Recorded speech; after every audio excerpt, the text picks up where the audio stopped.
Halo teman-teman, perkenalkan nama saya Raja Salomo Pardamian Saragi. Saya mahasiswa Universitas Unsurya, Prodi Manajemen S1. Pada kesempatan kali ini, saya ingin mempresentasikan buku karya Dr. Agus Purwo Wicaksono yang berjudul Pancasila Tanpa Topeng. Pernahkah kita bertanya pada diri kita sendiri, apa yang bisa kita lakukan untuk Indonesia? Mungkin banyak yang berpikir bahwa perubahan hanya dilakukan oleh orang-orang hebat.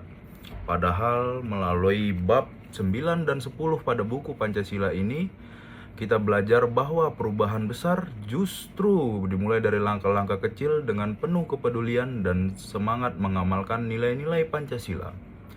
Menurut saya, pada kedua bab 9 dan 10 ini karena mengajarkan bahwasanya Gen Z dan Gen Alpha tidak hanya menjadi pengguna teknologi, tetapi harus juga menjadi generasi yang membawa perubahan positif bagi perubahan Indonesia. Dan tertulis pada bab 9 dijelaskan bahwa banyak generasi anak muda Gen Z dan Gen Alpha Indonesia hanya memberikan dampak positif tindakan seperti contoh pemuda pada bab 9 bernama Raka asal Banyuwangi yang membantu masyarakat hingga memperkenalkan pertanian melalui media digital.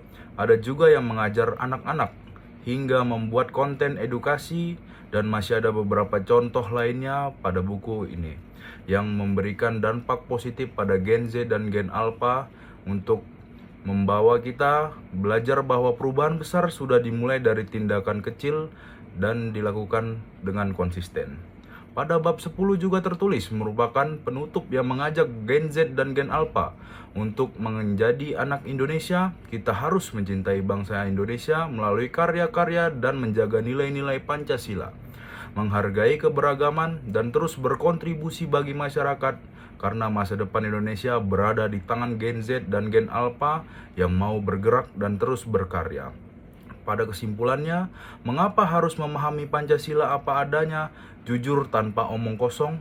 Dalam membaca buku ini, saya semakin memahami bahwa Pancasila bukan hanya teori, tetapi harus diterapkan dalam kehidupan sehari-hari.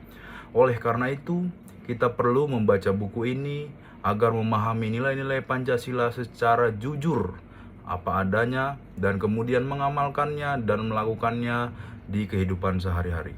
Demikian presentasi saya, semoga video ini bermanfaat dan menjadi nilai-nilai dan pedoman bagi kita di kehidupan sehari-hari.